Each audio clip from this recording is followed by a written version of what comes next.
you've introduced a bill relating to foreign adversary technology. Talk to me a bit about what it does, what led you to want to introduce it. Yeah, it's the Deterring Adversarial Access to Americans Data Act. And this is critically important to the two primary committees of jurisdiction that I have, Ways and Means, which oversees tax and trade issues, and also the China Select Committee that I'm on.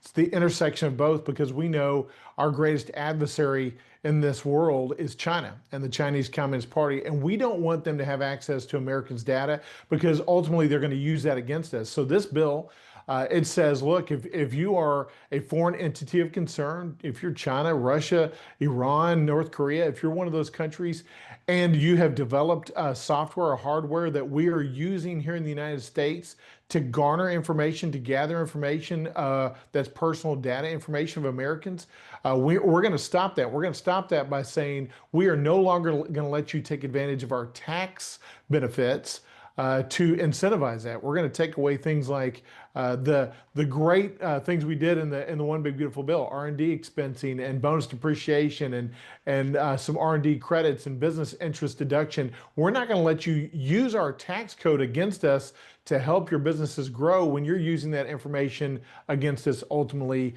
with the CCP. So China was the big inspiration for this bill, but you're also looking at other countries as well. Is that correct? That's correct. What we tried to do in this bill as we drafted it was make it broad. We didn't want to just say, hey, we want to focus on China and we want to focus on one particular product or one particular software or hardware, but really we want to make it very broad with respect to all foreign entities of concern, those FEOCs, and make it broad as to all of the technology that's gathering that information, that personal data from Americans. We're using this really as an opportunity to smoke out those companies that are using this technology, but then also benefiting from our tax code. We don't want to see them be able to do either.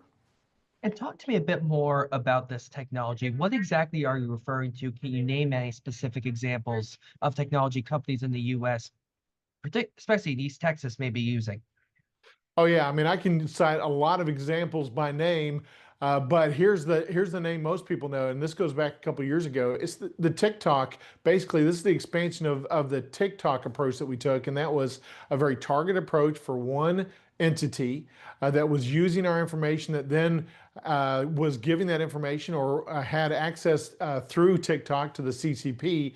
And the bill we did a few years ago, though good as it may be, was not broad enough to actually encompass all the companies that were using all the different types of information gathering software and hardware against us ultimately in the future by the CCP. So we said we need to take a broader approach. We need to take an approach that fits within the committees of jurisdiction that we have. And we need to take away the tax incentives for those companies that are using the tax code to then build their businesses, gather this information, this private data of Americans, give the access of that information to the CCP and other entities, other foreign entities of concern around the world. We're going to take that broad brush approach and we're going to stop this altogether.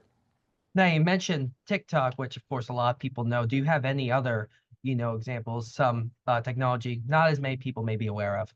Yeah, lots of it, but I'll tell you this, here's what we're doing with this bill is we are giving those entities a chance basically to break away from it. That's why we filed this bill. And so without embarrassing them just yet, we want to give them a chance to make the right decision, to do the right thing, and to separate, to start decoupling from China. That's the kind of incentive we want to give to them is to say, look, we're giving you fair warning. We're coming after you. We're not going to sit around and allow you to use our tax code against us, but instead we're actually going to give you a chance to right the ship, to separate and decouple from China and from Russia and North Korea and Iran, those entities of concern. And then if you don't, then we're going to have you smoked out and then we're going to come after you. What if companies who are using this technology aren't aware of some of the, data protection risks that you say it poses? Again, that's part of the reason why we're filing this is companies, whether or not they're intentionally choosing CCP or foreign entities of concern technology, or if they are negligently doing it, they need to be self-aware enough to examine the software and the hardware that they're using, if it is from a foreign entity of concern, if it is gathering the personal data information of Americans.